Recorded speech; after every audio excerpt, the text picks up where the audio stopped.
So today we're going to learn how to find percent error in a problem. To do this, we're going to need a formula. The formula is going to be the approximate value minus the exact or actual divided by the exact. We will get a decimal value, and then we'll use what we've learned about converting numbers, and we will convert it to a percent. Sometimes our approximate value will be smaller than our exact value, and we don't ever want a negative value at the top, so we're going to put the absolute value bars. If you remember, absolute value is the distance from 0, and we know that distance is never negative. So let's take a look at the first problem. A student estimated a mass to be 250 grams, but upon carefully measuring it, found the actual mass to be 240 grams. What is the percent error? So we have our estimate, we have our actual. So these are the two numbers that I'm going to use. So if I put them in, this is going to be the approximate value, and this one's going to be the exact or the actual. So I'm going to take 250, subtract 240, and divide it by 240. I'm going to put the absolute value bars just in case. So I have 10 divided by 240. If you plug that into the calculator, remember using Top Dog in the house, you get a decimal equivalence with your 6 repeating, so don't forget your bar notation. Now I'm going to move the decimal 2 places to the right to turn that decimal into a percent. So this is my percent error. Make sure that the repeating bar is only over the 6. Let's try number 2. A student measured the temperature of boiling water and got an experimental reading of 97.5 degrees Celsius. What is the percent error? You'll notice in this problem you only have one value, which is the experimental or the approximate. The actual boiling point for Celsius is 100 degrees Celsius.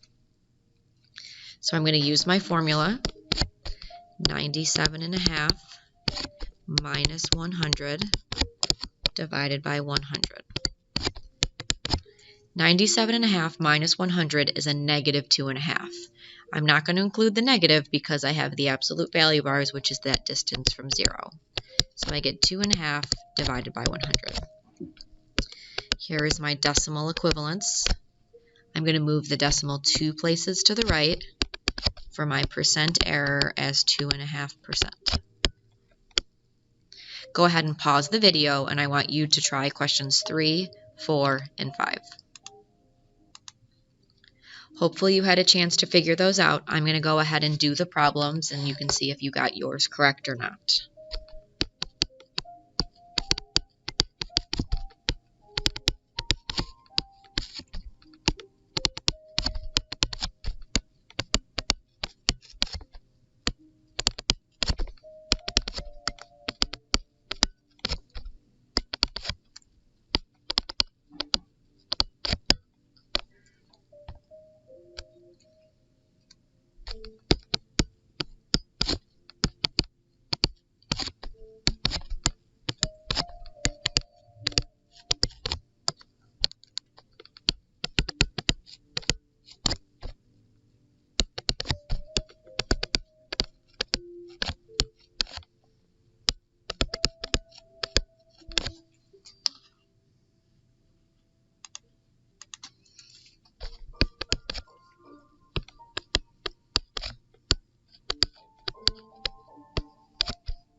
Now, you'll notice that it really doesn't matter the order of the numbers when you subtract, but it really matters what number you're dividing by.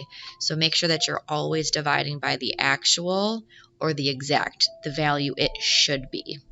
Now you're going to go to the next worksheet and try those practice problems.